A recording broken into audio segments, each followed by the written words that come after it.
Hello everybody and welcome back to another episode of Daffy's Roundtable. In this episode, I sit down with Michael Gillian, co-host of the Reptile Rejects Podcast and a keeper of colubrids, boas, and a bunch of other really cool species. You guys may remember we had Dom on a couple of weeks ago. This is his co-host for the Reptile Rejects Podcast. Make sure you go check out that podcast. In this episode, we talk about some of the more unique snakes that Michael is keeping, including the Trans-Pecos rat snakes, pine snakes, and uncommon boa species, which apparently he has a love for, and I had no idea. So we get into that in this episode.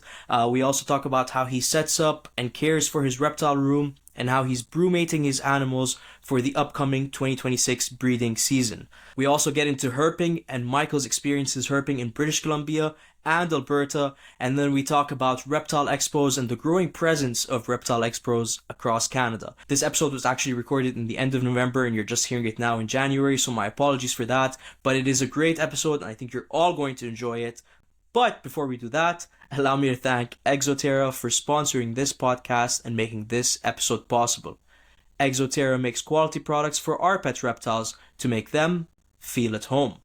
Also, if you're enjoying this podcast and you're watching it on YouTube, please subscribe, give us a like, comment on the video if you're watching this on Spotify, Apple Podcasts, or any of the other streaming platforms. I said watching, but listening to, and you're enjoying this podcast, please give us a 5-star review or follow or whatever else they're called on all these other platforms. It really helps out the podcast and we really appreciate it, or I really appreciate it. Without further ado, everybody, please help me welcome Michael Gillian of Reptile Rejects Podcast. Michael, hello. Hey, how's it going, Fadi? It's going great, man. How are you? Thank you very much for coming on. No worries, man. It's going pretty good here. It's a nice, I think it's like 12, 13 degrees out today. Oh, so no. I think I'm losing you. What? Oh, hold on. Okay, you're back. Sorry, say that again. I lost you for a second there. It's like a nice 12 degree day today here in Vancouver, and it was a little cold and wet. I'm jealous. Yeah. I'm jealous. It's snowing here today. Oh god. We're past. What temperature is it right now? We're below the zeros now for sure. Yeah, it's 0 feels like -7. Dude, how? That's like our coldest. -7, -10. We get like maybe a week of that.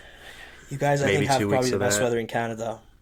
Yeah, like Victoria might be a little better, just because it's like just a little further south and it's just off the coast. But no, it's nice.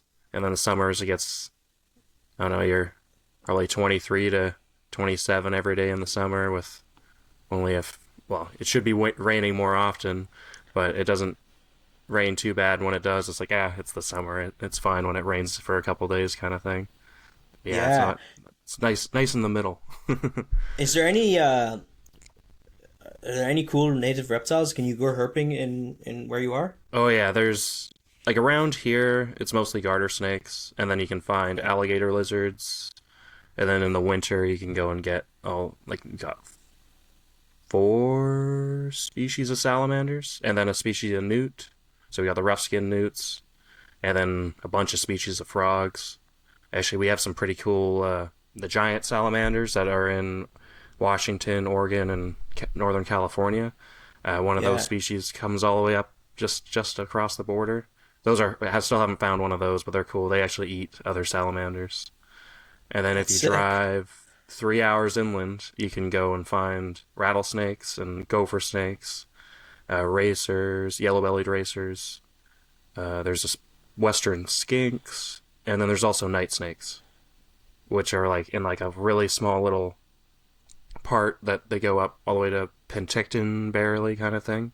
But those are like super hard to find. There's only been like 40 recorded sightings of them since the 80s, so yeah, they're tough. And then rubber boas are like all over BC. If you're in like a valley in BC from like Vancouver to even going out to like Invermere and like just south of Golden, so the Columbia Valley, like they're even in there. So like basically every valley, like Okanagan, they're super easy to find, even the Similkameen. And there's even, I think there's a population just outside the Fraser Valley.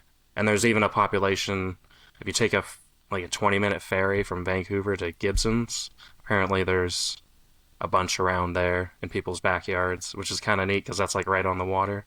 So yeah, That's sick. those rubber boas are like everywhere, and they're super neat. They're technically protected, but honestly, if you know where to look, they're fairly easy to find. Yeah. So do you do a lot of herping then? Do you go out a lot? Uh, Honestly, not as much recently, but like when I do, I really enjoy it. Like I at least try to get out at least a handful of times a year because work and weekends, it's hard to For find the sure. time to go and do it. But it's always For sure. enjoyable. Like even in the winter when stuff slows down and you don't have too much to do, like you can always go on a rainy day and go look for salamanders, kind of thing. That's awesome. Is it better herping than Alberta? It'd be Yeah, it's probably better. Like you got more options year round. Obviously, you can't go look for Yeah. snakes or frogs For even like in like the negative 40-degree winters. But correct. Yeah, correct. going out to southern Alberta, you can definitely find some rattlesnakes and bull snakes at the least, and some garter snakes there too. I know, they get their spring rains, and you can get some lots of tiger salamanders, which is pretty neat because they're pretty rare in the Okanagan here. Yeah. Obviously, I think they have some other salamanders. Tons of toads. They got a couple species of toads. Actually, I think we got two species of toads in the Okanagan. We have spadefoots, and then in Alberta they have a different species of spadefoot. And then you got like the normal bufo type toads, whether they're boreal toads or western toads. They're kind of everywhere has their own species of toad. It's pretty cool when you go up to like a higher alpine lake, and in like June or July, you see the babies, the neonate toads, all walking out of the water, and they're all like penny size. That's cool. It's hilarious. There's like thousands of them too. They're all like a little Yeah, path you that's take like watching. one step and they all like spread. Yeah, exactly. It's almost like Yeah. Harry Potter where you're following the spiders, and there's just tons of them, and because you don't even realize it till you see one, and then you realize they're everywhere. And you're like, oh no.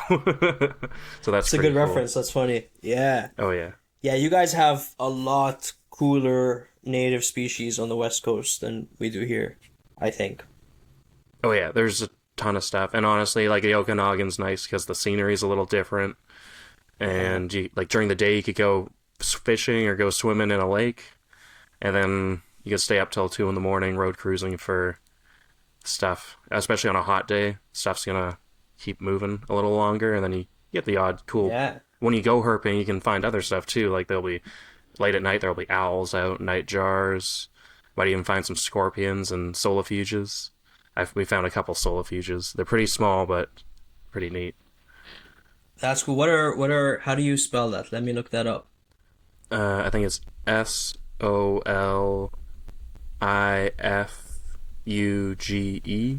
Oh, It's there we go. probably close enough. Yeah. Camel There we spiders. go. You guys refer to them as guys here on Google? It says sun spiders, but you guys refer to them as I I camel I spiders. I think I just call them solifuges, but yeah, I think in the hobby for arachnid people, I believe they call them camel spiders, but obviously sun spider probably works too. I'm not as big into They're so cool. arachnids, but they're still oh yeah, they're neat. The ones here aren't like that big or colorful. Like in the Middle East, you get some huge Giant ones. ones. Yeah. Yeah, they got I their I've weird s- pincher things. right. I've seen them recently in the hobby.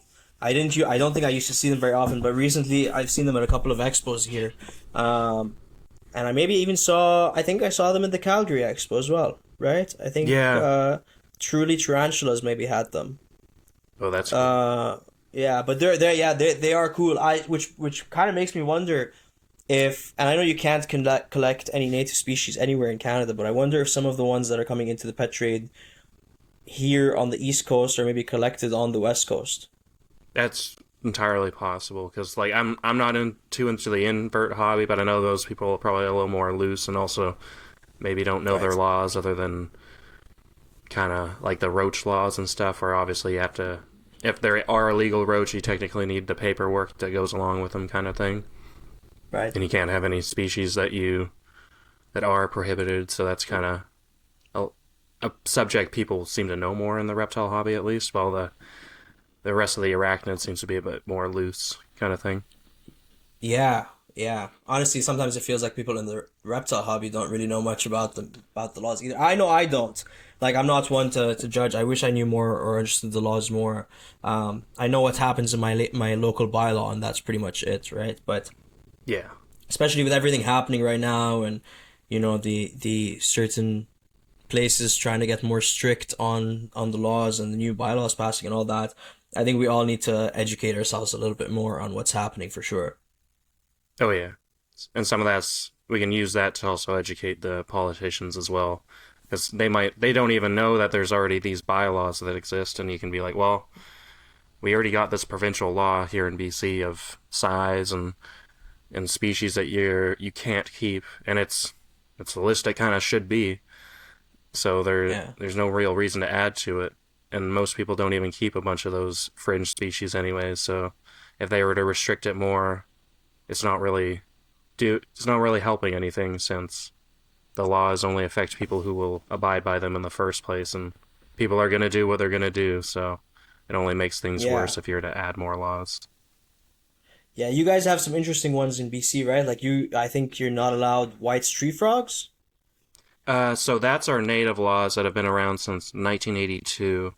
So that encompasses, so turtles, we can barely keep any turtles from the interpretation of those laws, even though some people are like, even the people that follow those laws, they're like, oh no, you can keep that. Like, conservation doesn't even know what you can and shouldn't have, because stuff's changed so much, especially with like Right. turtles, where their genuses and subgenuses have uh, evolved in terms of Right. the taxonomic descriptions of stuff, and they're like, yeah, no, those aren't related anymore.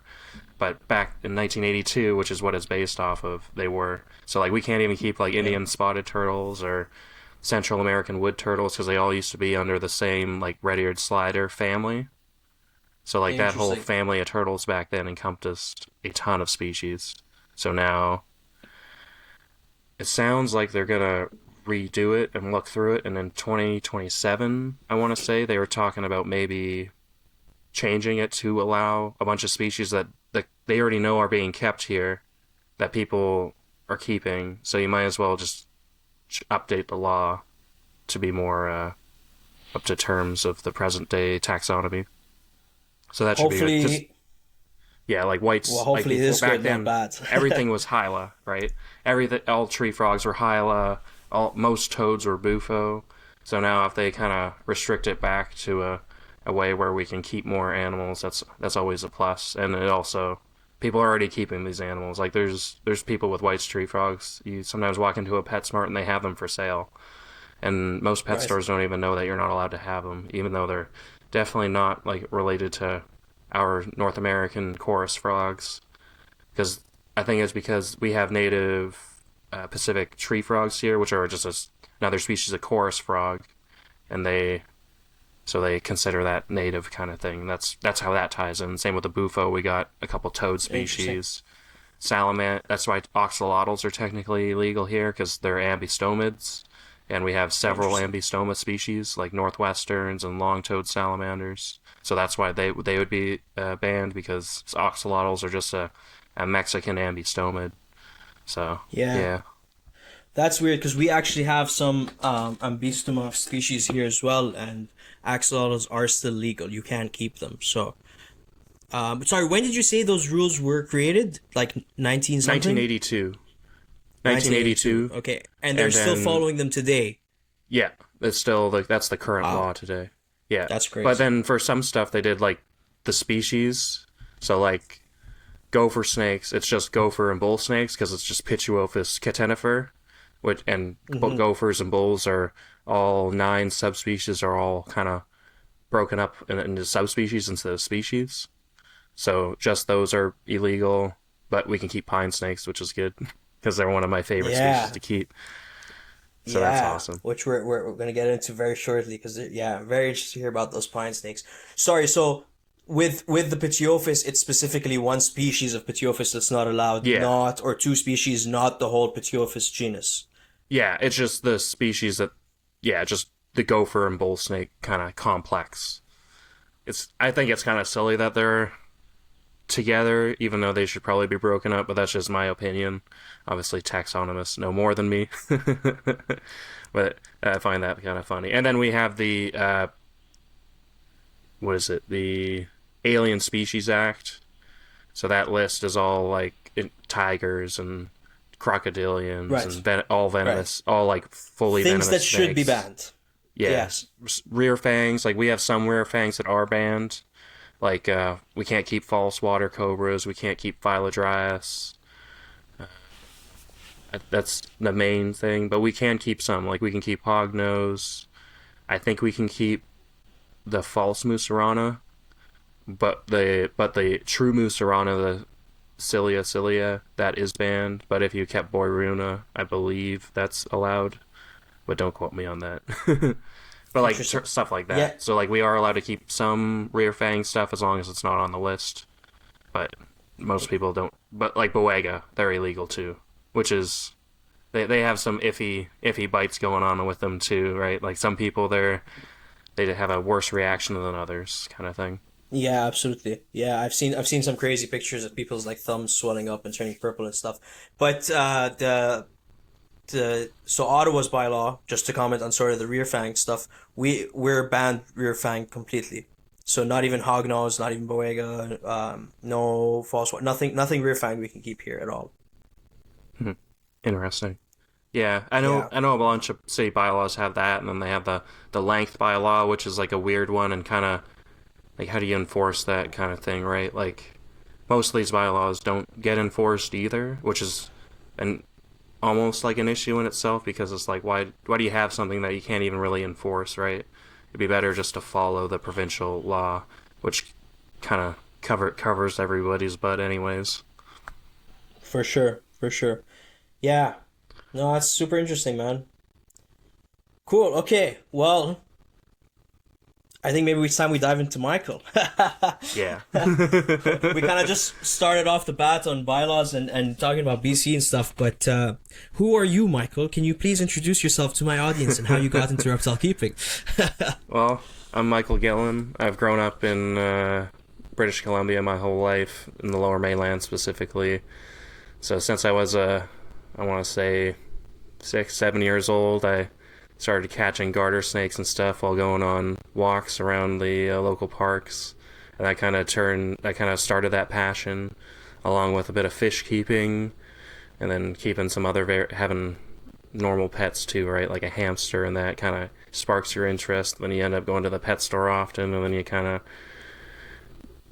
of start helping out at the pet store sometimes because you're like that little kid that just wants to learn and hang out and see that cool stuff. So there's a couple pet stores growing up that I always kind of hung around and helped out, whether it was fish or reptiles, and seeing some of the early things when even crocodilians were still legal. It's like going in and seeing the caimans there, kind of thing. I thought that was always cool.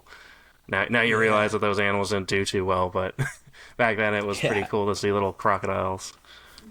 For sure. And then that kind of grew until 2011. I got my first sand boas when we were going to another local pet store and found out that the BC Reptile Club exists and that they had two shows every year. So we went out to that, and my parents were able to allow me and my brother to get a couple sand boas, which I still have my sand boa. He's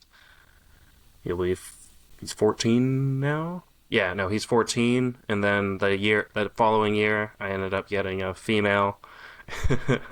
So she's still going too. She actually just had her sixth litter of babies. Nice. And she's about 15, 16, because she was 2 years older when I got her. So yeah, no, that's kind of how that started. I also had a bearded dragon when I was like 8. I had him for 10 years. There's definitely one that I now realize like they shouldn't really be as much of a beginner because they are so much work, and it is hard to keep up with that every day, especially as like a kid kind of thing. Like now that you look back at how you did things, and you kind of do realize like kids shouldn't really, like, unless it's like a leopard gecko, like it should almost be like the parent is the steward of the animal, helping the kid to that stage, instead of the parent. As I've like worked expo tables, you're there, and the parents like, oh, you're gonna take care of this, talking to their 10-year-old kid, and it's just like, well, you need to he's be probably okay not. that you're probably gonna be taking care of this too. So like, you need to be okay with that kind of thing, because that's just how it goes, right? And if parents are more aware, like this is also, I think I've heard many podcasts where the parents end up becoming the reptile person because they actually get into it from doing that. Like I forget who it was, but I swear there's been a couple that like turned into breeders and stuff that just got started because their kid got it, and then, well, no, I need this. I think that's how Dom kind of restarted it, right? Because he used to keep snakes, and then his kid got one, and then he kind of got back into it. So I find that interesting, and I think maybe parents should embrace it a bit more in the long run, as well as there shouldn't really be a beginner species kind of thing too. If you should get what you want to keep kind of thing too. It's because you're gonna keep that. Most reptiles now we know they'll live 20 to 60 years if you do it justice, right? Like ball pythons are living till they're 60 in zoos. So if your ball python dies at 15, you're probably not doing something right there, kind of thing. So it's a part of the evolution is realizing that. But getting back to how I started is, so after that I took like a break for, like, I kept the sand bows and stuff, but then I played baseball, did that in high school and stuff, and then at the end of high school I kind of pivoted back somehow. I forget how, but it was like kind of reptiles and fish kind of just came back around ever so slightly, because it was always kind of lingering. Occasionally I would check the old forums out, because when I was like, it's like 11 or 12, like going on the BC Reptile Club forum, when it was like there was like 1,200 people on that, or like 2,000 people, and now our club is getting good numbers now. I took over membership like a year and a half ago, and we've started putting in effort to helping the local community a bit more. Me and my friend Jay's doing a lot of work. She's actually working with Tony at Responsible Reptile Keeping with coming up with some ways to counteract Canadian stuff going on. So that's cool. That's all good. But yeah, no, so came back kind of in that 2018 mark, got a couple boas, thought I wanted to do boa stuff, and then that kind of got me back in, and then I started watching NPR after a couple months, and then I like realized that was a whole thing, and then I just like dove down that rabbit hole, and I've never really resurfaced since then. And I was just eclipsed into listening to I don't know how many reptile podcasts over the last several years, and now like including yours, Foddy. Like I got endless amounts of podcasts to listen to, because sometimes I go for time periods at work where I listen to like, I don't know, six podcasts a day easily, just because you just put them on, you just keep playing them instead of music, because it's just nice to hear people talk while you're puttering and working on that stuff. So I always enjoy that. And then, so yeah, after the boas, I got a black milk. Actually, I still have him. He's like 6.5 feet now. Black milk snakes are awesome. So I got that. I kind of traded some of those boas away for stuff, because I was like, I'm not sure if I want boas. And then I kind of more gotten into colubrids, and recently got a couple pythons. And then I have my off kind of weird boas that not too many people have. So yeah, it was kind of like that. And then COVID happened, and that kind of just like more podcasts came, and you kind of got into that community. And then I think just post COVID, I became best friends with Jay. So then she got me, we both started like herping the Okanagan for a few summers in a row. We would go several times, and then we kind of got into that, and then started salamander hunting and stuff. So like we all, like that herping thing kind of really came in post high school, and then the keeping just kind of carried on throughout that kind of space. And then what was it? I met Tyrone and Greg and stuff, I want to say like 2023, 2022. It's hard to remember. I think the first show that I've really like hung out with all those guys and stuff that they came out here was one that Greg didn't come because he had booked a vacation already. And then obviously Greg and Chris came the next show, and then ever since then, every show we all hang out, because Jay has always been friends with them since before COVID and that. So kind of found a like a friend group in the hobby, which is always nice. So now it's nice just to have people that you can just have normal everyday conversations with, or call them up every so often and just shoot the shit and have good conversations about life and stuff. So and then also talk about reptiles too, because that's always cool when your buddies just send you, hey, look at this is awesome. Right. So it's always fun to get those messages. For sure. Speaking of all those guys, I'm just curious, what's on your shirt? Can you read what's on your shirt for the listeners? Greg West ruined my life, which he's done to so many people. Just remember, love the shirt. It's all Greg's fault. It's always Greg's fault. That's hilarious. Man, no, that's really cool. I also want to quickly touch on something you said there way earlier on. I've just kind of been holding on to it. You said, the parents kind of in the hobby need to take more of an interest. I really think there is value in that, especially because I think it's one of the best teachers. Like for younger children, you're learning how to research, you're learning how to care for something, you're investing your time in something that really has no negatives in comparison to a lot of the other things that the children could be doing that's more negatives. But anyway, so it's good. So now we kind of know a little bit about you. You mentioned a couple of things there. You mentioned you have some rarer boas. What kind of boas are the rarer boas? So I keep Bahamian boas, specifically the Cheilobothris strigillatus. So just the normal Bahama boa that there's I think there's 6 or 8 subspecies of strigillatus. They actually used to be all encompassed in the Dominican complex, and they used to only be a couple species, but now they've kind of restructured it in the last 10 years since they restructured the whole genus. They used to be in the rainbow boa genus with Epicrates, and now they've split them off into Cheilobothris because they're their own thing. They're more arboreal and stuff. They're not really anything like a rainbow boa other than their overall kind of look. I was gonna say I'm looking at pictures of them right now, and I have them pulled up as well. And I see that one you that looks like a Colombian a rainbow boa. Yeah, their pattern's a lot more funky though. I also see. For sure. Yeah, no, they're neat. Mine are pretty silver. I have 2 localities, so I got the Nassau locality, which I think originated from Tom Crutchfield, and then I also have the brown line, which is an older line.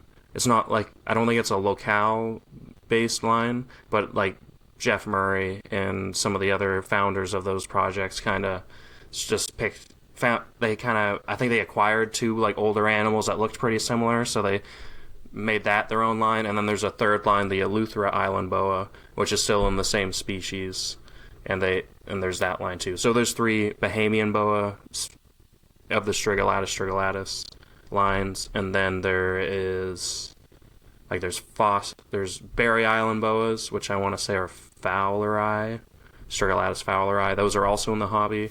And then you do have some Fosteri, the Bimini boas as well, but those are super hard, and people have had issues trying to get their females to reproduce, so those ones aren't as common. None of them are honestly that common. I think mine are the most common, especially those Nassau ones, because guys can usually get those, usually 1 or 2 litters every couple of years, and they have 20 to 30 babies. These are rainbow boa size snakes, so they get 5 to 6 feet. Females are taken like medium rats. You could feed them a large rat, but you don't really want to overfeed these animals, kind of thing. And the males are about the same length, but half the weight. You don't need to keep them that big at all, and they're pretty neat. They're arboreal. You can give them. I set mine up in 6 foot by 2 foot by 18 and tall cages, because why not? And they move around. They'll hang up on the branches. They'll go in their hides. They're always hungry. They always want to eat. Yeah.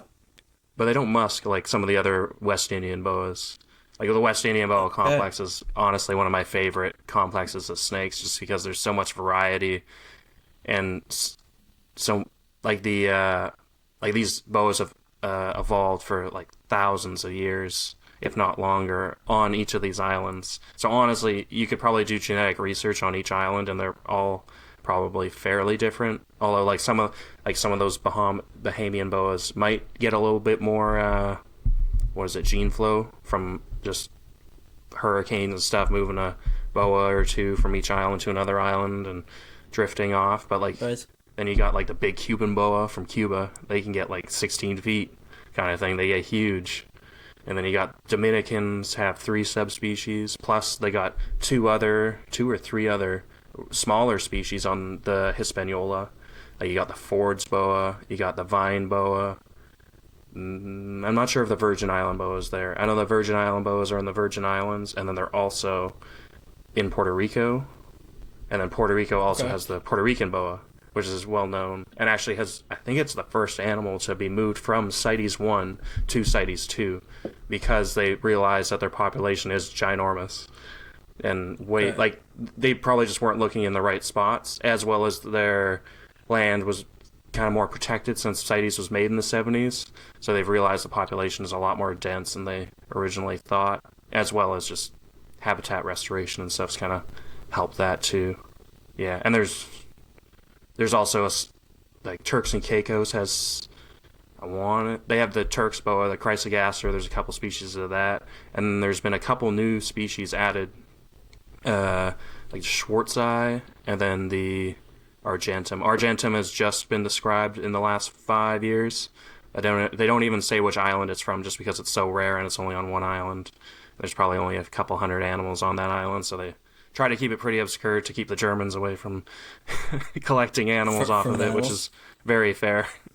Although they probably should bring several pairs into some zoologic lands to maybe just create an assurance colony, and maybe and with that stuff, it honestly makes there should be an argument for eventually releasing some into the hobby to curb the want to smuggle them off the island in the first place, because then you release some legally collected animals into the hobby for a high price and put that money back into conserving them, kind of thing, is how you could kind of work it. But that's just my opinion. Not that anybody cares. But yeah, no, I could go into West Indian boas for a long time. I got the new book that they came out with, West Indian Boas of the West Indies. That's a great book. Actually, I just sold a pine snake to a local guy here, and he's gonna give me the original interpretation of that book from 20-30 years ago, because he was all in IHS and all that fun stuff. I think he was a zookeeper back in the 90s and 2000s up here. So yeah, it's also cool in this hobby learning some of these guys exist that the history, keep a low profile, and they this guy actually knows all these people and used to do this and used to go down and hang out with these people, and it's just super cool to find that stuff out. But yeah. Sometimes the people awesome. that keep a low profile. Yes, Bahama boas are awesome, and and it sounds. I mean, I know you call yourself a colubrid guy, but it sounds like you're a boa guy too. Oh yeah. Well, I've actually in the last few weeks I've gone down the turtle rabbit hole too. I hadn't bought any turtles, but just like going down that rabbit hole is like it begins. These are cool too, right? It's like because you realize there's not even any podcasts or that like much solid information out there on how to even keep like musk turtles. Like there's information out there, but like there's nothing like what Phil's done with his Uromastyx, where it's like this is how you should keep them, and this is like the best thing that you can do for them, and this is what you should feed them. And you should provide this, and when you breed them, you should do this, kind of thing. Like having that would be awesome for like musk turtles and even like pink-bellied side necks. Like they're so common, but like I feel like there should be like just a solid platform really for their care and stuff. So people who want to get into them, they can just go to that resource. I think there should. Wow, I got stuck there. I think we should just have more reptile podcasts and reptile content in general. I think there's still a lot of information out there that, again, going back to some of those lower profile people, they have so much knowledge and they're just, they're not spreading it. And so I do think the more people putting out content, the more we hear experiences and stories that teach us more about the reptiles. So yeah, I 100% agree on that. And it would be cool to hear more turtle content as well. Yeah. Yeah. Oh, yeah. Tell me what are the other boa? What are the other rare? Now I'm just curious. What are the other rare boa species? Is it just the It's Bahamas, or just is there anything right now else? it's just the Bahamas, although I wouldn't mind some trying to import some Puerto Ricans in the future. So that would Yeah. be cool because they are downgraded to CITES too. So theoretically, we just need to get some paperwork from Europe and find somebody in Europe that has a litter, and I'd probably want to import like 10 or 12 of them to establish some sort of population. Even though nobody's gonna want them because they get 5 feet and want to bite and musk all over you, but they're still cool and they're brown. They're if you search up Puerto Rican boas, they're like a more dark colored I snake. have seen them, but I'll pull up a picture. Because their scientific name is inornatus, meaning inornate, even though they're kind of neat. I wouldn't say that. That's why I love the Bahamas, because the Bahamas are almost like a better version of an inland python, in my opinion, because they have so many variations. You get darker ones. Not better. Not better. Come on. Different, not better. I don't know. They have some pretty cool color on them. They get like blues and grays. But yeah, like here's the Puerto Ricans, and they're just freaking. They're gorgeous. I think they're cool.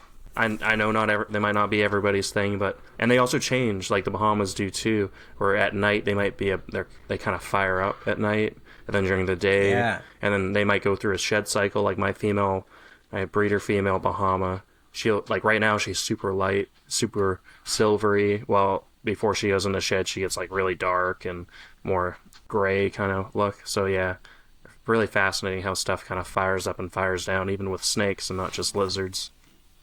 Yeah, and they have a very nice iridescence on them too. Like they are a beautiful snake. I think,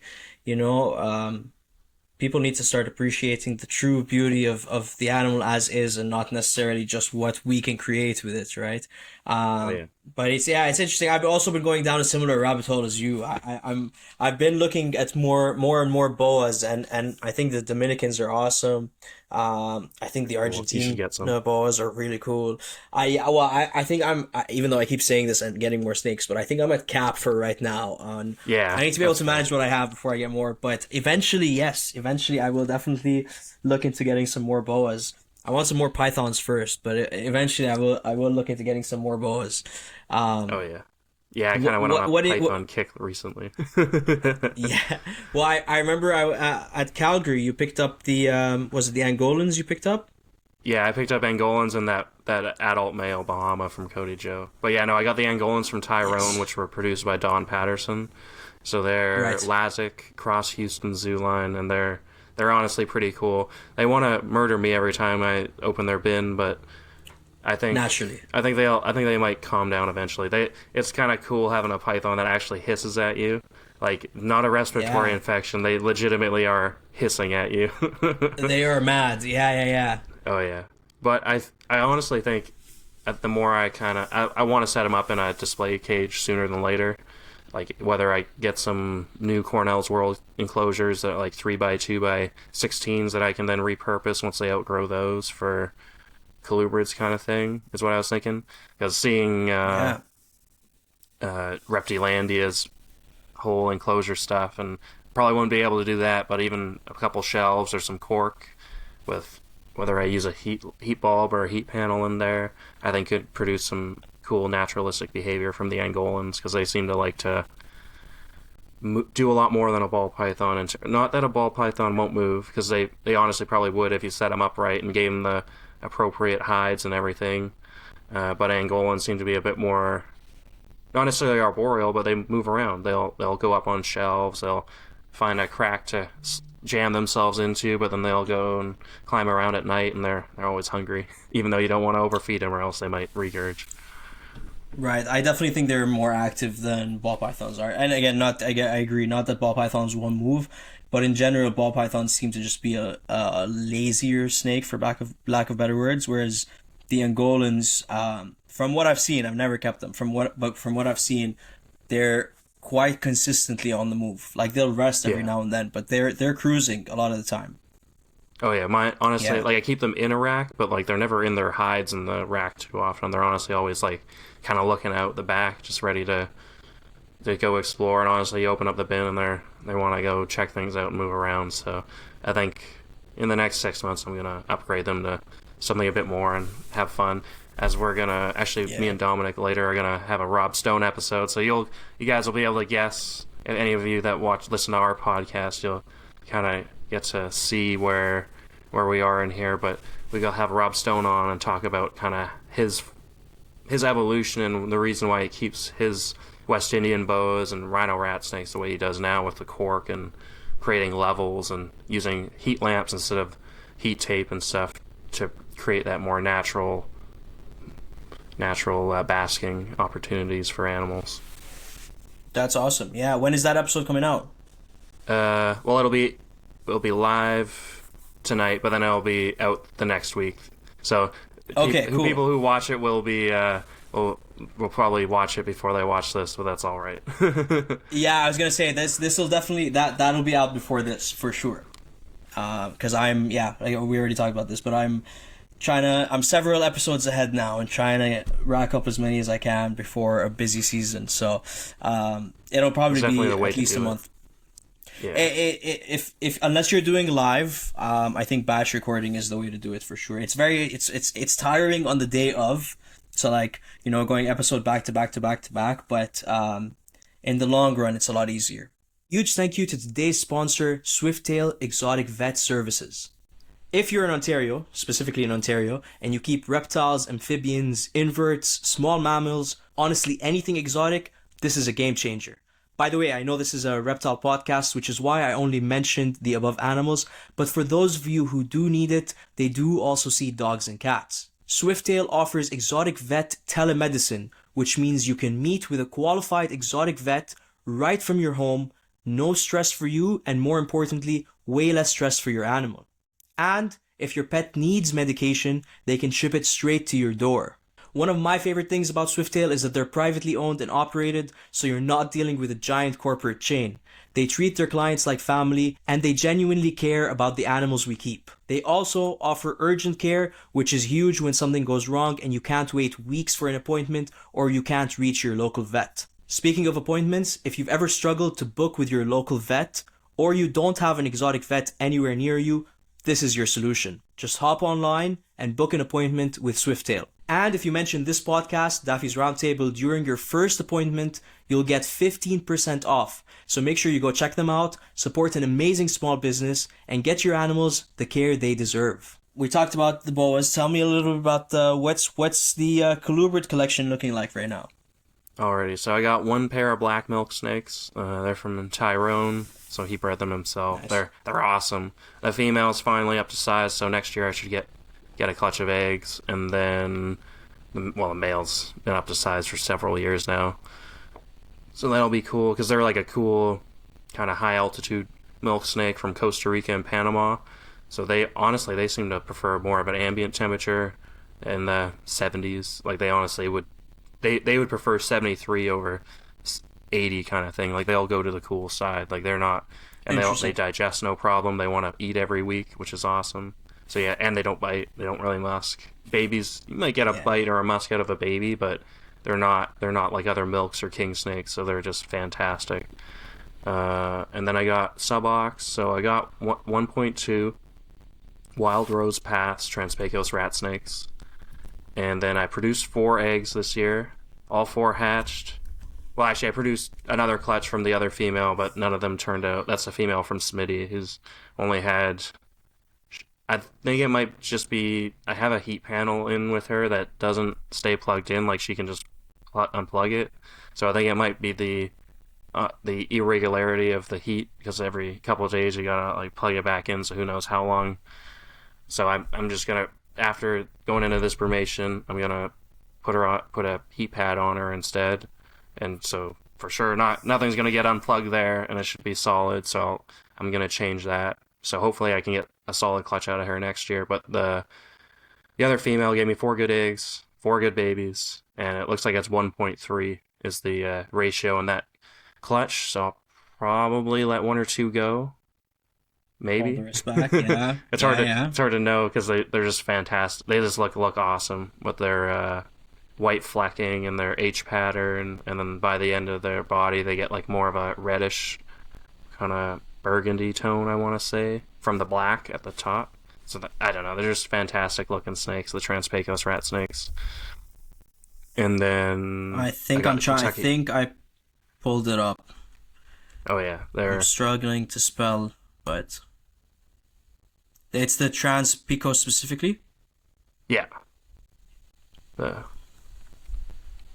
Bogertophus. So these guys over here. Yes. Yeah, there's a. Oh, I found them. book. I just what? Yeah. There we go. What's Yep. the book? I want to say it's the complete. It's like the complete Subok, I think is the book. It was written by Dusty Cool. Rhodes back in 07 or 08. He doesn't keep them anymore, but he's come out with a book on horn lizards. Because he's gone back to university and done more stuff. He's a fantastic guy. I need to have him on the podcast. You should have him on just to even talk about horn lizard research and the prairie and stuff. Like there's some fantastic things that he's doing, and also he was like really into subocs. I think he still owns the rights for like suboc.com or transpecosratsnake.com or something. Like I believe he got that domain or something, so that's neat. But yeah, so I got those. They're fantastic snakes. They get 3.5 to a big one is 5 feet. That has 13 eggs, but most of the time they have more like 5 to 7 eggs that are pretty big. My younger girl that bred this year had some. I want to say they were 3-inch long eggs. Big size eggs. Huge. The babies came out. They're like double the size of a baby corn snake. They're taking pinkies almost right away. Actually, yesterday they've all officially taken frozen at least once, so that's great. Like they've all eaten multiple times, but the ones that were on live have now switched to frozen, so that makes that way easier. And then after that, sure. I have one of my most favorite projects as well is the Kentucky Pine project. So these are Kentucky northern pine snakes from Kentucky, and they get these like awesome bright yellow colors to them. Some of them are a bit muddier, but a lot of them, like my breeder female, are just yellow with black, and then you sometimes get a bit of brown, but then you also get these red hues in each scale, and then you get I don't know if you want to call them rosettes, but they get red rosettes too on the side sometimes. And then actually I think I've seen some interesting ones too where they're a bit different variations of the yellow, and some are even more white, more like a really light yellow too. But yeah, they seem to vary a lot. So I got one pair of those, and the male was bred actually here in Canada by a guy in Calgary, and then the female I imported from Rob Nemo along the year before I got my snakes from him, because I also got a pair of Trans-Pecos rat snakes from Rob Nemo as well, which are awesome. But yeah, no, I got a Kentucky Pine from him. That's my big girl that I breed, and she's honestly a puppy dog. You can almost go in there whenever you want and pick her up, while the other male is not like that. And if you wanted to hold her, you'd probably want like full on gloves going up to your armpits, because he is going to bite you and bite you hard in defense. There's definitely not I don't think there's any other snake that has as much hate in their defensive strike as anything else. I think there's some good Kentucky pictures there. Yeah, no, they're awesome. They only originate. That's awesome. And you said you are breeding those? Yeah, I've had 2 clutches so far, last year and this year. I actually have 1 pair left for sale, and then 1 female that has a bit of a deformity. Well, I'm not sure if it's like a deformity or it was just like just randomly the umbilical just didn't fall off and dry up like it should have, kind of thing, out of the egg. So it's kind of a deformity now. I'm not sure if it's ever gonna really go away. Like some guys said, it might just fall off, but I don't know. It's kind of now formed like that. It kind of like the umbilical dried with like the almost attached to the yolk after it came out. Okay. For some reason, and then it never, like, usually it just falls off and it's fine. But hers kind of, so I had to like kind of cut it like super close to her belly button, so now it's not really noticeable. She eats, she poops, although she wants live, which is annoying. But does she shed properly? Yeah, she's shed once. So pines don't actually shed that much. Pines will shed, like an adult pine snake sheds maybe 2 or 3 times a year, if that. Like Wow. it takes a lot out of them because these snakes naturally have super thick and robust scales, so it does take a lot out of them to have a shed. So if they were to get sick and have to have multiple sheds, like that's taken a ton out of them, kind of thing. I remember Michael Kuhn actually recently was just on Cush's Corner and he talked about it, and I definitely have to agree with him that I've definitely noticed they don't shed too often, which makes a lot of sense now hearing his perspective on that. So yeah, So yeah, I got those. I held one female back from last year. The other male holdback ended up having like a little, I'm not sure if it was a kink or just like a slight stubbiness to his tail, which I didn't really love. So I gifted that to one of my friends out in Ontario to use as an educational animal. Because, well, who wouldn't love a 6-foot yellow pine snake as an educational animal? Yeah. Hopefully you can tame that thing down though, because that female to that holdback as well is also not very nice. So, but I think I'm gonna force some interaction on her to hopefully get her to calm down and not be like her dad when she gets 6 feet long. For sure, yeah, that makes sense. But yeah, actually the last pair I have left, the female's looking a bit different. It's cool seeing because with every shed they kind of, you start seeing more color that come through because they're pretty, not dull when they hatch out, but it's hard to choose, right? Because you're like, oh well, that one has really yellow here, and then it's kind of hard to see. But then you see like the highlighting and maybe see how black the certain saddles are. So maybe it's just hard to choose. Like unless you keep every snake back till they're 2-3 years old, you're not actually gonna know what you're gonna end up with. But yeah, right. So I wouldn't be upset if that one stayed. But if anybody wants one, you can hit me up. I got one pair left. Okay. There you go. Yeah, that's awesome.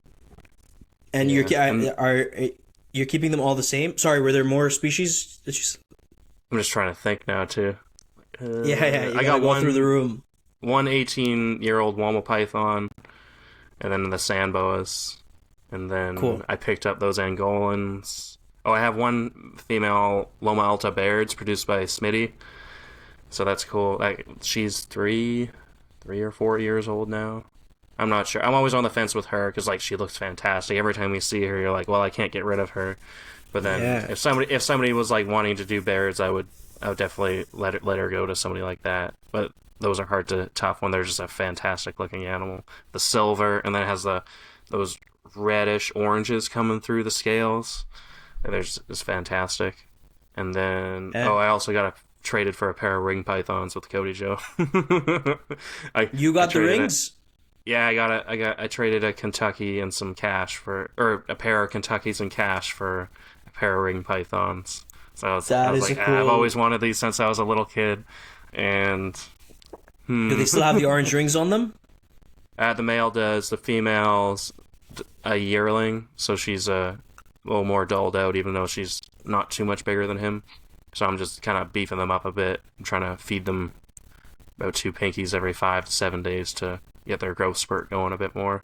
Although she just took a fuzzy, so hopefully that's a good sign that she'll grow a bit quicker. But man, they're like a colubrid. They're not a python. They're a python, really? But in terms of their care and how they act, it's like you might as well keep a king snake.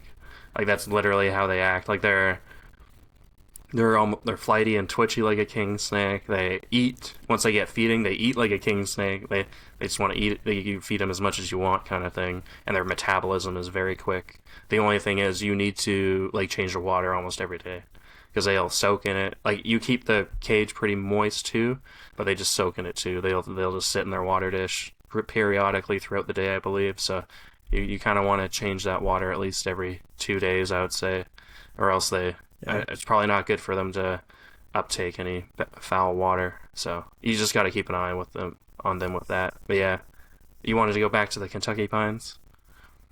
I wanted to go to talk about some of the pine snakes as well, but that's interesting because I have to change the water bowl constantly with my rainbow boas, and I often wonder if if there was a better, maybe just filtering the aquarium, putting some moss in there, kind of taking some more steps rather than just changing out a water bowl every day might be easier, but I haven't gone down that path yet. So just something to consider. But I'm curious how you're keeping the the colubrids? Like, what's your setup like? So with the Kentuckys, I got the male actually. He's in like a weird 100 quart bin just because he's such a pain in the Crazy. butt to deal with. Yeah. It's easier to quickly hook him slash shift him out of another bin into another bin just for cleaning purposes and keeping him as sanitary as you can, rather than fighting with him in a cage. Although I think I might just suck it up and put him in a 4-footer next year because the tub's just too small. It's hard for even if he is a bit smaller than the female, for a 5-foot snake to be in a 3-foot bin is just not right. So I'm gonna at least get him up into a nice 4-footer and just keep him with some. So I like using those tough neck Rubbermaid bins as like hides, because you can grab the whole bin and pull them out if you need to, kind of thing, and the animal can just stay inside the bin, and makes it a lot easier. Like even with you can just move that bin into another cage or something while you clean it and then move them back in. Makes it way more easier.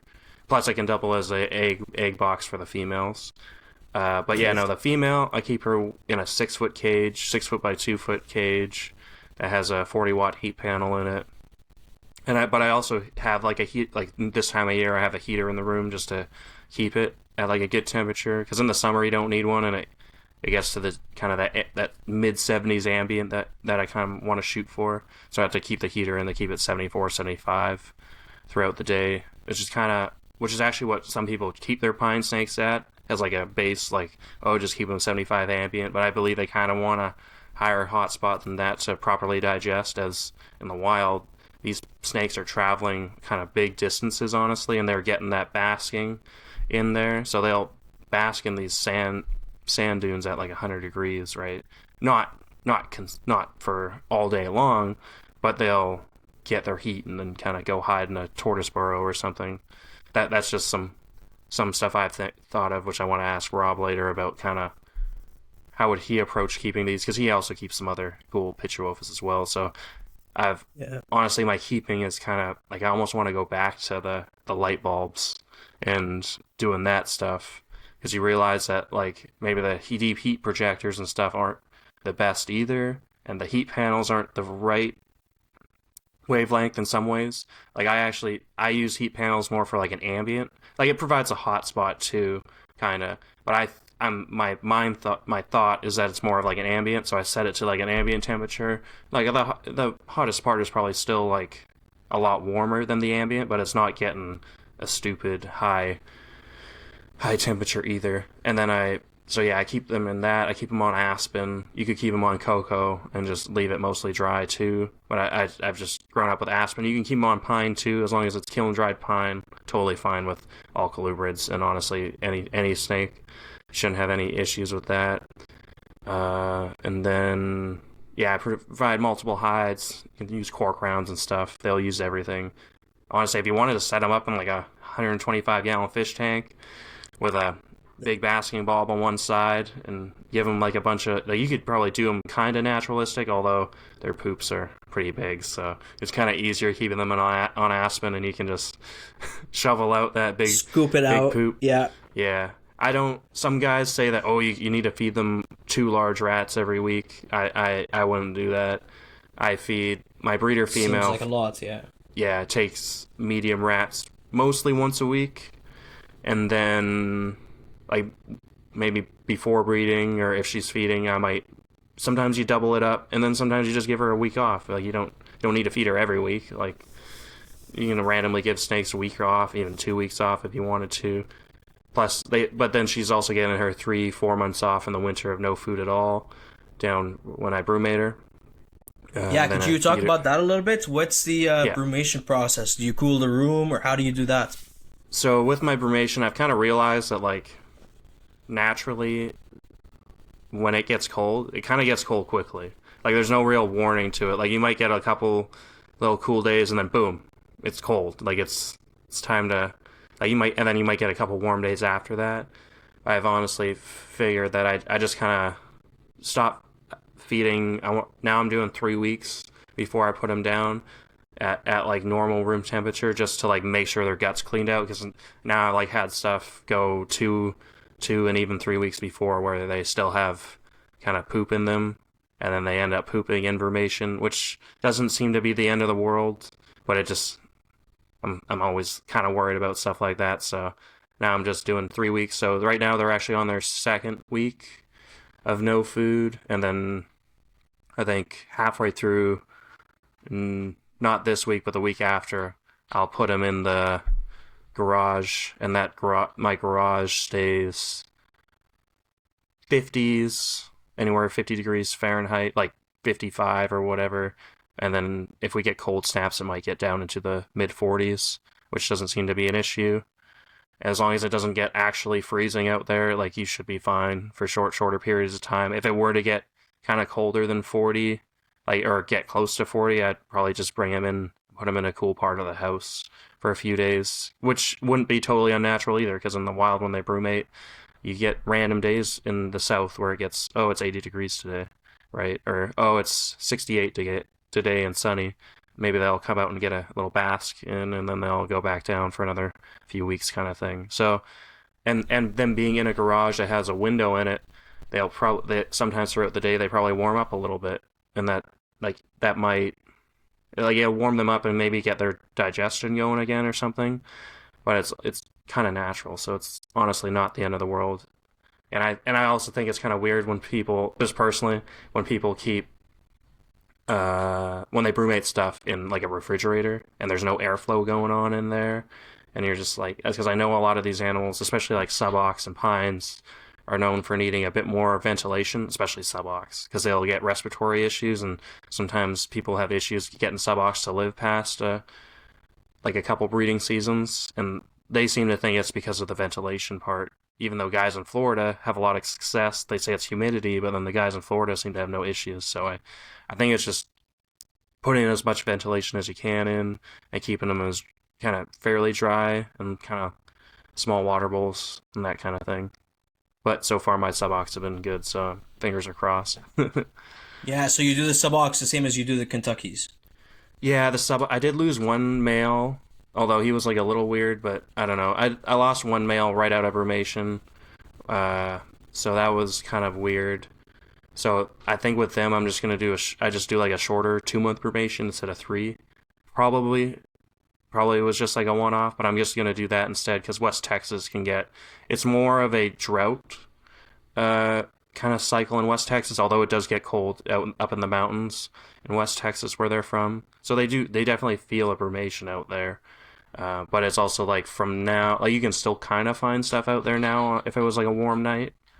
But they're going deep down into rock crevices for like 6 months of the year. They're not really out until May, June again. And then the rains kind of come and they do their whole breeding cycle kind of thing. So yeah, the subox, I'm going to treat a little different, keep them a little shorter, but I'll still probably fast them for as long, because feeding them adult males every week or two, they get kind of chunky. Mine aren't like huge, but I think they're looking a little chunky. So I think no matter what, I'm gonna not really feed them too much for during and after that, like before and after that brumation. I'll probably wait another week or two to put them down, and then give them another few weeks after until I start feeding them as well, just to let them work off some of that built up body fat on them. And then yeah, that's what I kind of do with them. And I'll probably cool them down to room temperature for a couple days, so that 65 house temperature, and then I'll put them in the garage for anywhere from 2 months to 3 months kind of thing.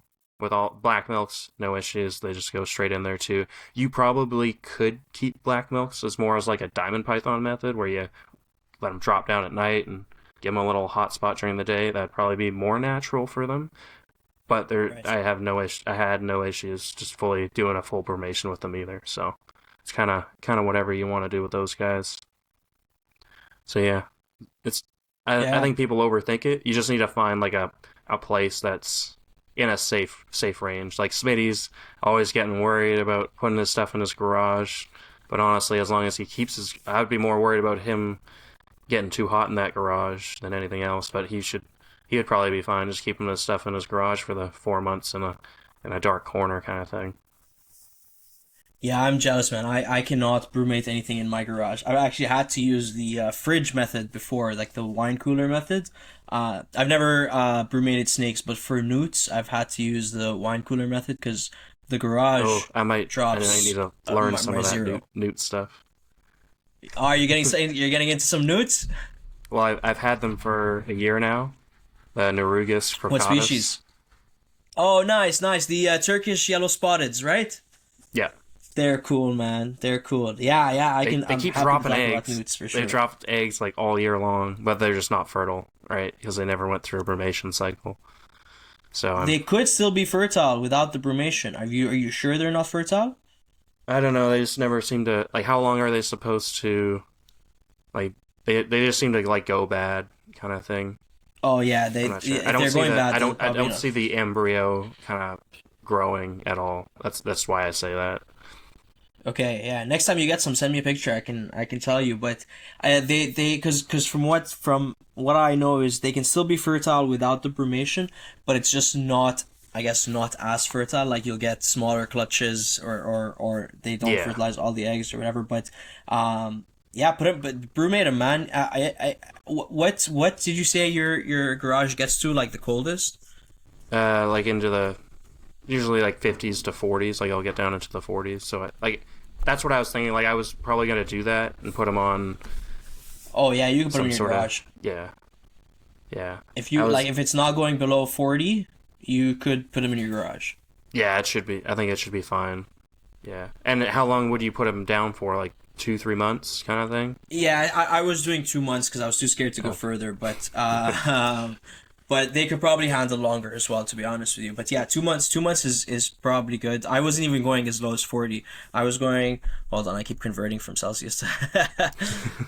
I was going around 50. Oh, okay, all right. Yeah. Do you Yeah. Do you like beef them up kind of before you put them down, and then Yes. Can you just pull them straight out of the water? Like I've just kept them fully aquatic for because I heard that's kind of what you could do, but I wasn't sure if you could just kind of bring them straight out, put them on a nice moist substrate, and then put them out there, or if I wanted to maybe like slowly drop the water level for a week or two and then bring them out.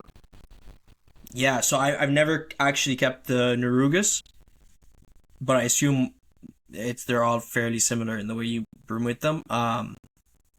For the pine newts, the alpine newts, and the fire belly newts, which I didn't end up getting any babies from the fire belly newts, so I don't know if it was really successful.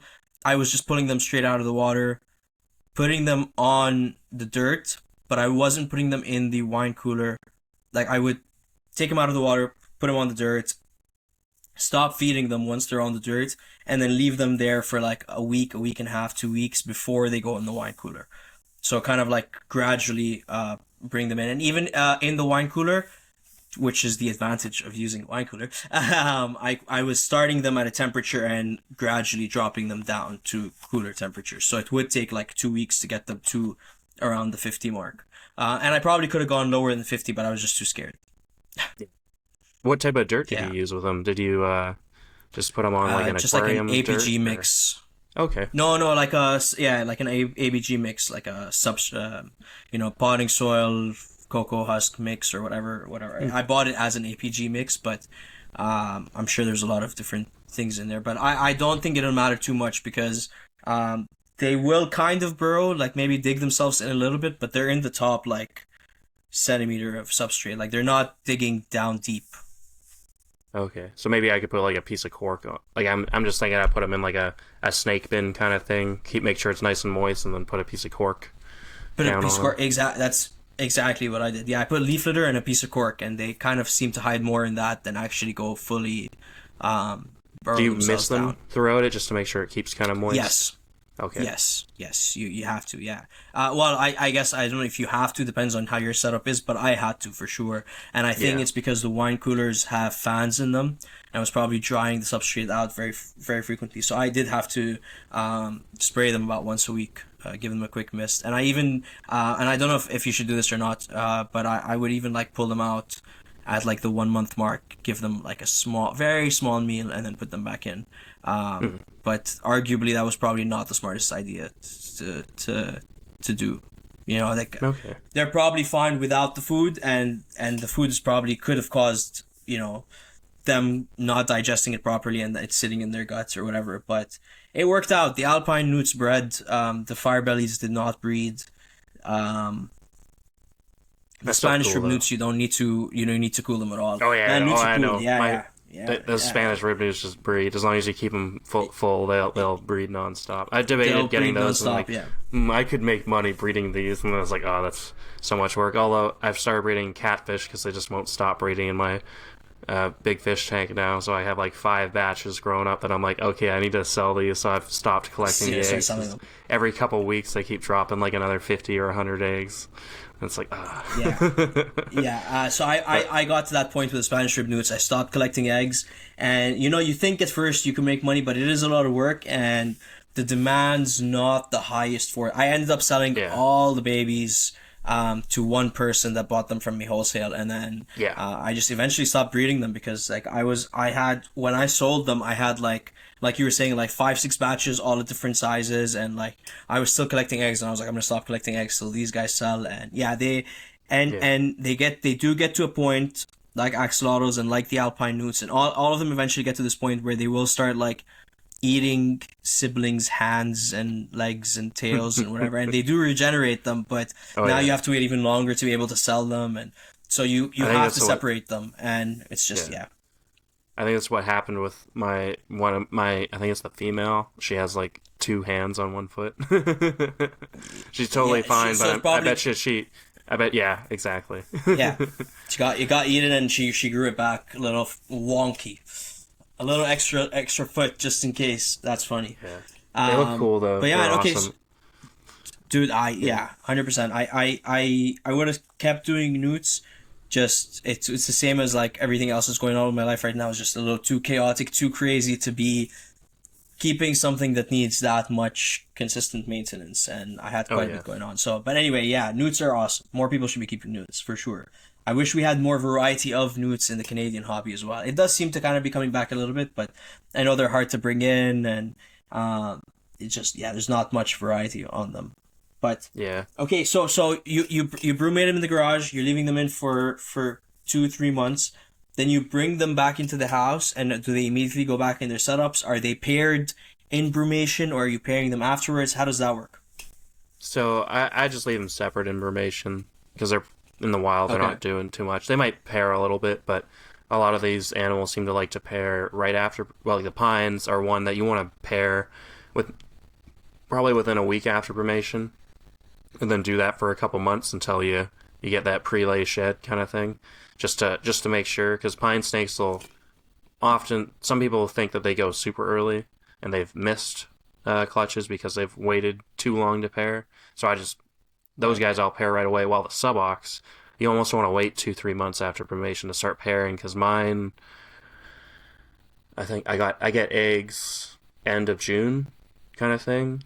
Interesting. Okay. And then they subox take a lot longer to hatch too.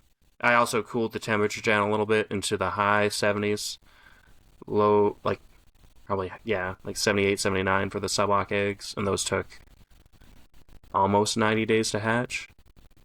Oh wow, okay. Yeah. Oh yeah. So they take a while. And if you leave did them cooler, they'll take 100 days kind of thing. Like they're known as Christmas rats because sometimes they don't even lay till August or July, and then they're hatching out in like November or December kind of thing.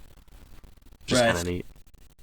Yeah, that is real. Especially if you're working with some other species, you kind of have, that you have them almost spaced out, so you're not having all the babies at once. But when you're keeping the male, when you're pairing them, are you keeping the male in, or are you putting him in for a couple of weeks, pulling him out, putting him back in? Like, what do you? And you may have maybe mentioned this and I missed it, but no, I didn't mention it.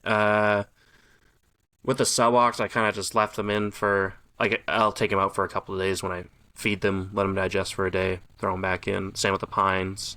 The male pines honestly go off of food. You might get a meal or two into them before pairing or right at the beginning, but once that female starts cycling, they go off food for a couple months, and then the male pines get back feeding again. So they might even go 5 months without eating, right? Because they might not eat right out of brumation, and they want to pair, and they don't want to eat, and then you kind of have to. But they'll be fine. Like, honestly, it's probably not the end of the world for them to lean out a bit, since they're since the rest of the year they're not doing too much, so the weight will go back on pretty easily. And sometimes people say a hungry male is a better breeding male too, so it's probably not the end I've of the heard world. that in many species.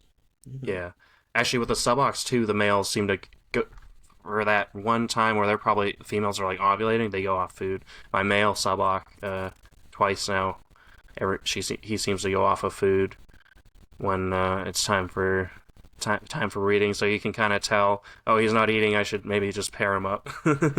Keep pairing him up. I usually go a bit early with the pairing of the subox just because it's like, I don't want to be too late, even though I probably won't be. So I just pair them for that couple months in late April, all throughout May, even the beginning of June, just to make sure the job's done. And then you end up with eggs at the end of June, and the babies eventually hatch out. They're pretty big eggs. The pines, I think I got eggs beginning of June, and they usually hatch. Yeah, actually, they were hatching when we were at Calgary in WCRE. So like mid-August.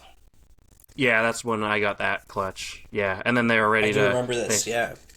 Most of them take frozen like immediately. You get one or two that wants awesome. live kind of thing, or it just takes like a couple weeks to feed, and then they're all going. But pines are pretty hardy. They'll take frozen thawed fuzzy mice like right off the bat, which is amazing and pretty easy. Yeah. And once they get a couple meals down, that they're ready to go to a good home. Yeah.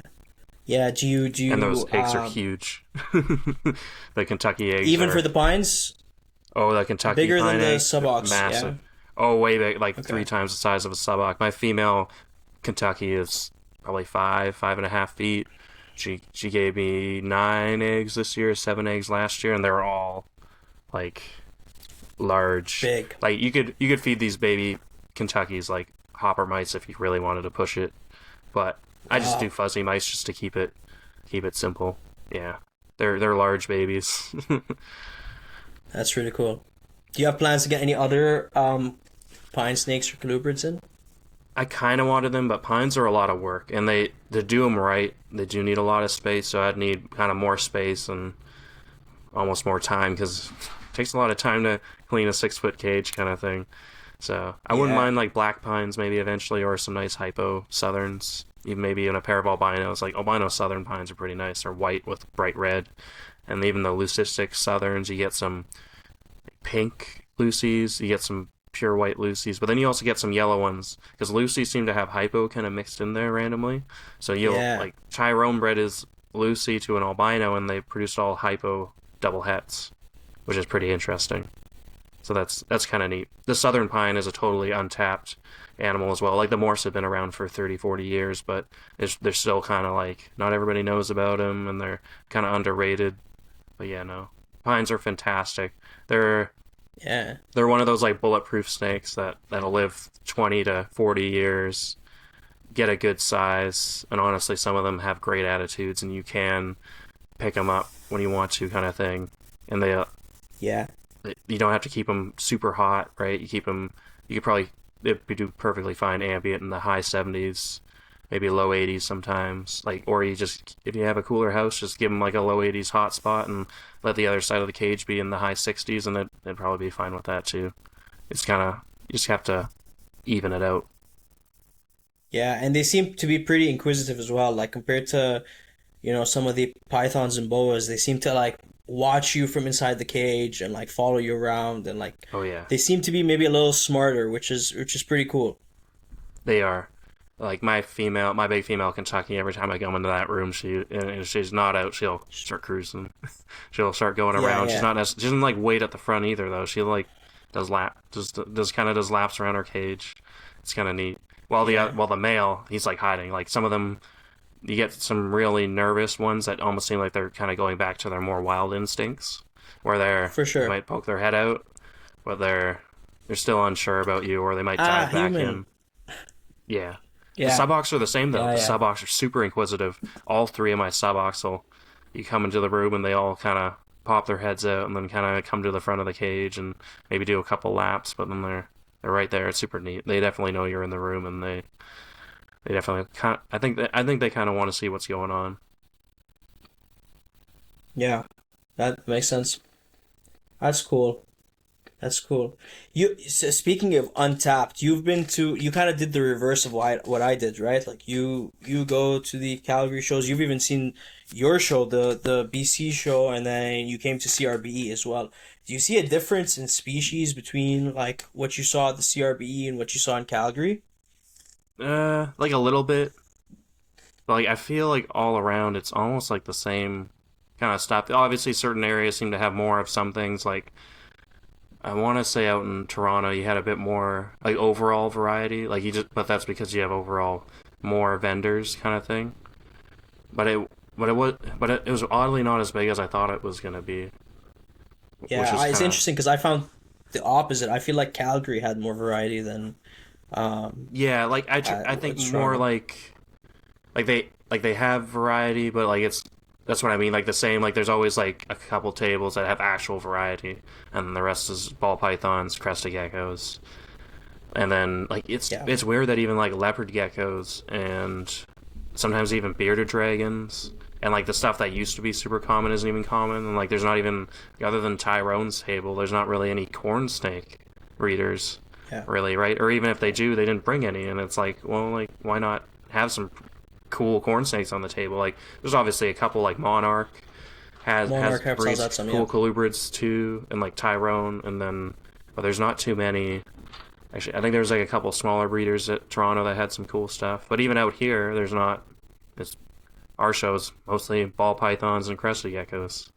Like if some of those Yeah. guys didn't show up with the cool stuff, it'd be a like just from my aspect of like not that they're terrible and they definitely need to be there, but when a show is 90% that stuff, it would definitely bum more people out. But I think people are now changing. At least in the U.S., the last 10 years, it's shifted to more diversity, and I have a feeling we're going to go Diversity, that way yes. too.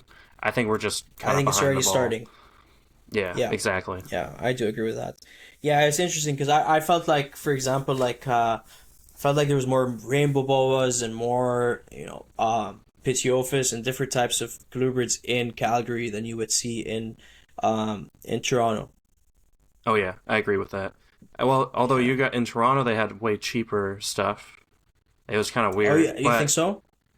well, like they had rainbows for like 250, $200, but then also like we kept our like Tyrone kept his prices where they were for his really good looking like yearling 2-year-old rainbows that he had on the table, and they still sold. People still paid Yeah. double the amount for them, and because Wow. they could see it was an older animal and it was still looking great and fantastic. And I think, being produced by Tyrone, being produced by Yeah, like a reputable yeah, name, also, some people are willing to yeah, pay more for the exactly. guarantee of a healthy snake, and yeah, for sure. And even like the people like Tyrone will resell stuff too, and the guys he gets stuff from is solid. Like he doesn't get garbage stuff from other people. He gets solid, good-looking animals. So Yeah. like those rainbows were from Don Patterson, and well, Don Okay. Patterson has a name, right?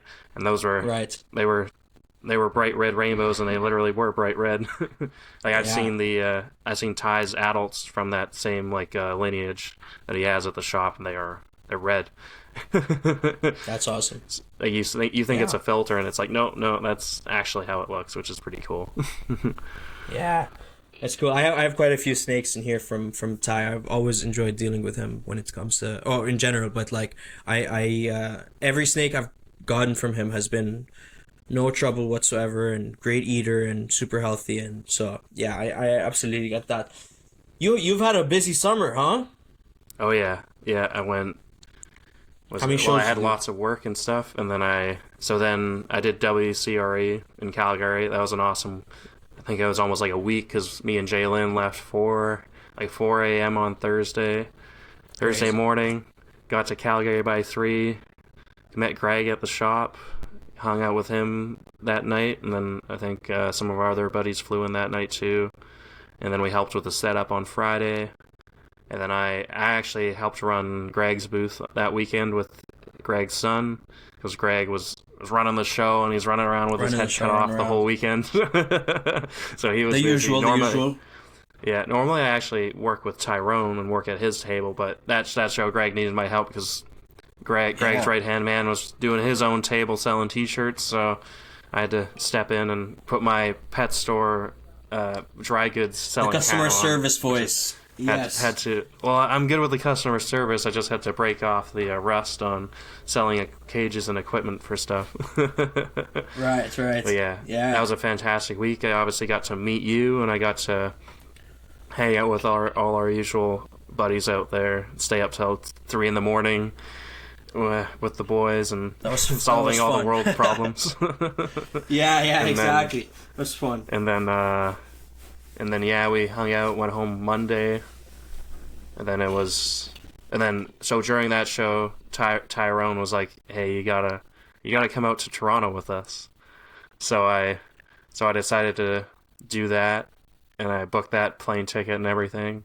And then I think it was like a week or two before Toronto, actually.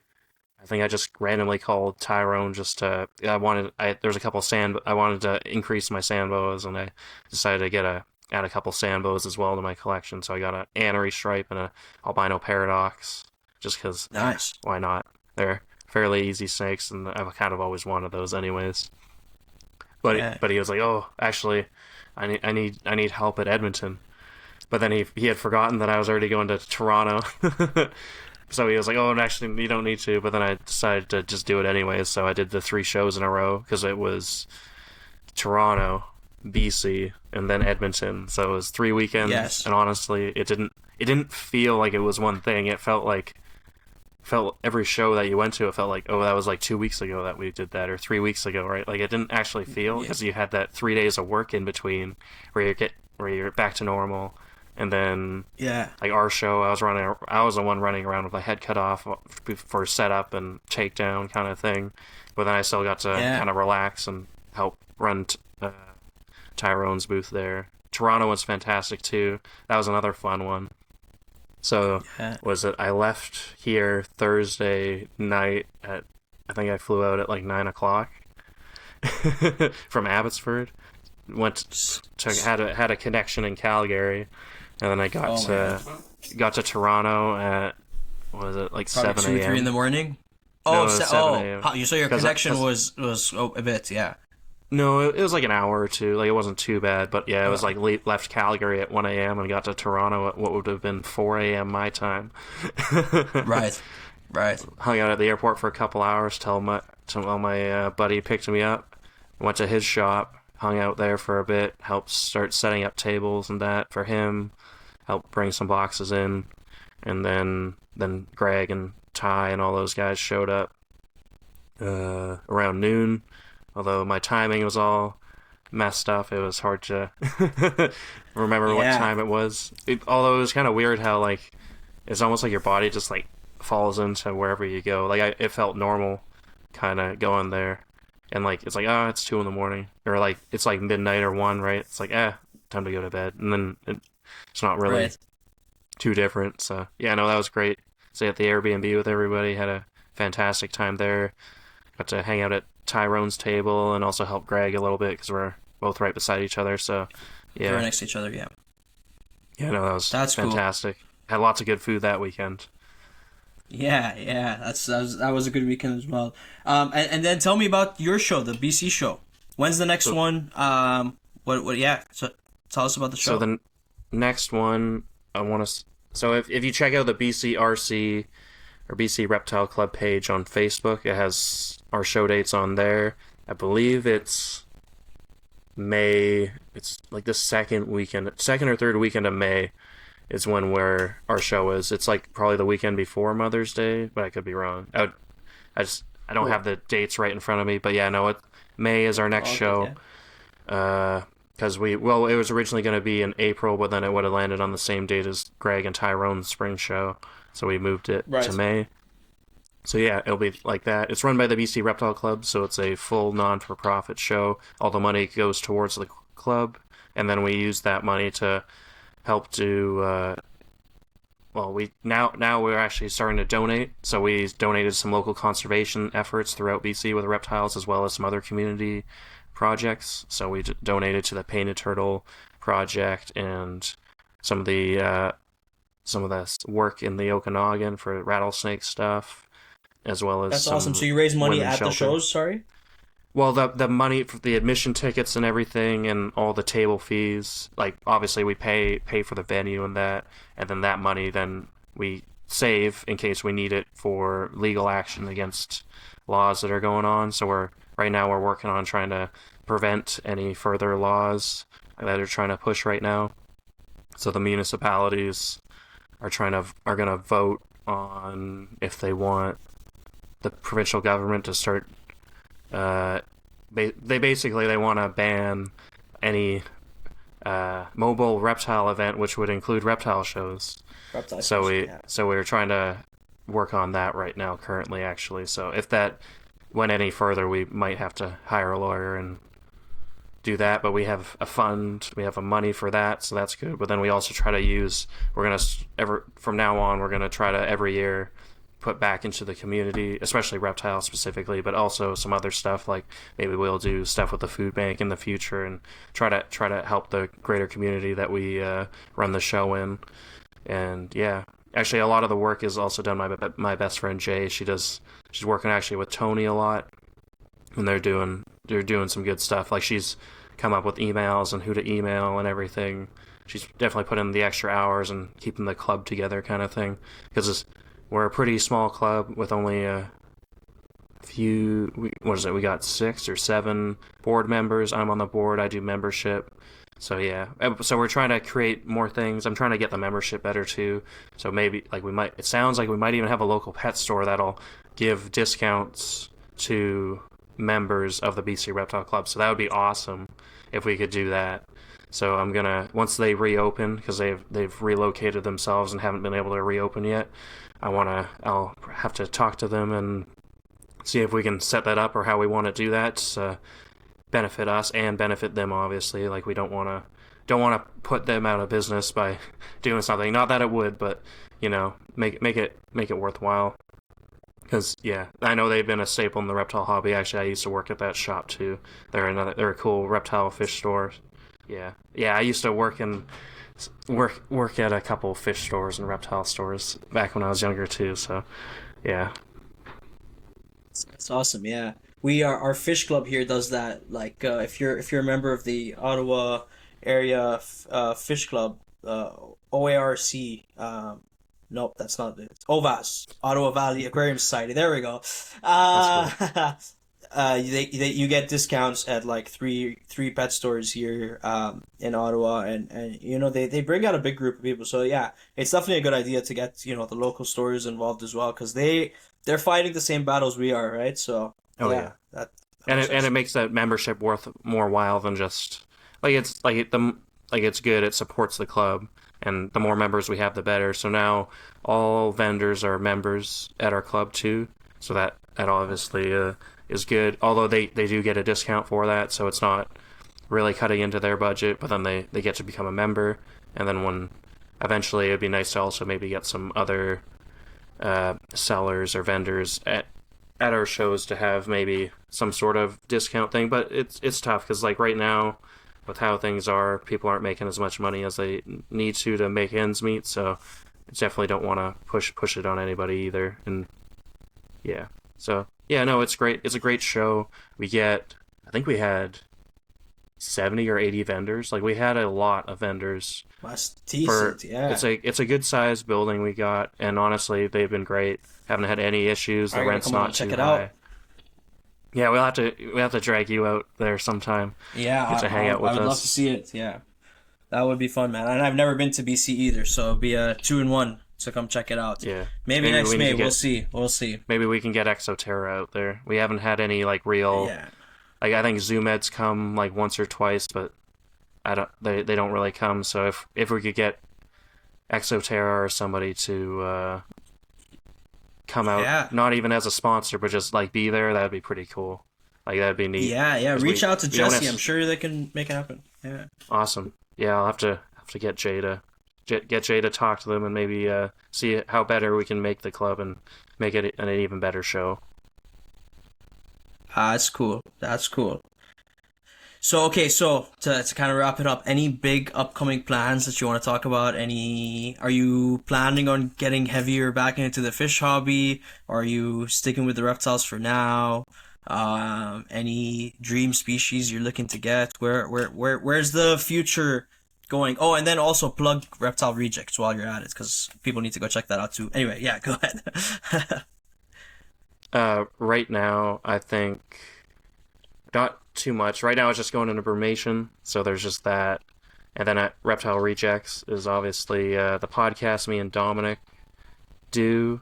So that's every Sunday. We're going to start trying to do it live every Sunday at 5 p.m. Pacific time or 8 p.m. Eastern on YouTube at Reptile Rejects.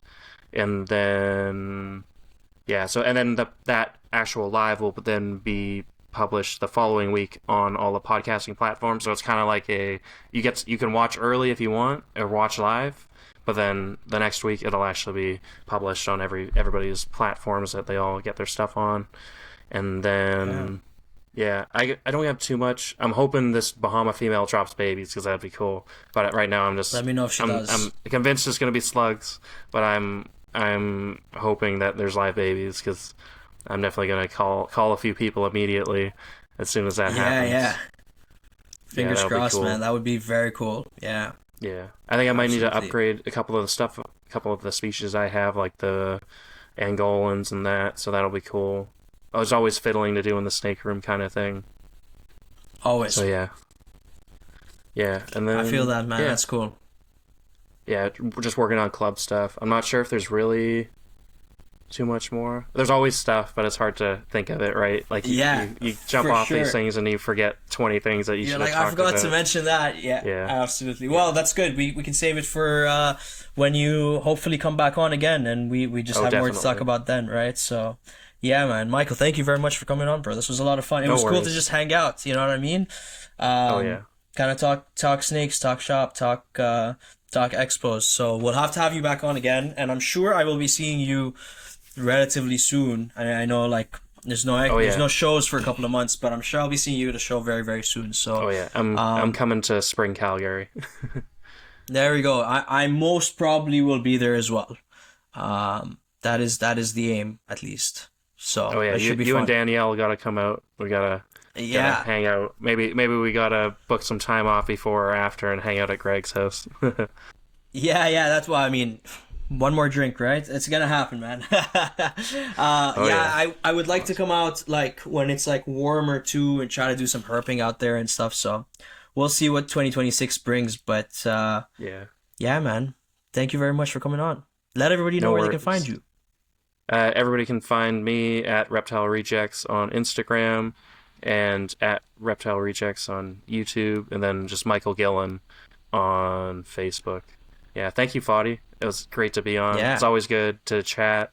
I know with recently on the podcast, I've almost switched it with the live to more of just conversation instead of like, oh, we need to hit these points. Like, there's points that you want to hit, but it's nice just to have a conversation because I think that makes it easier for people to listen.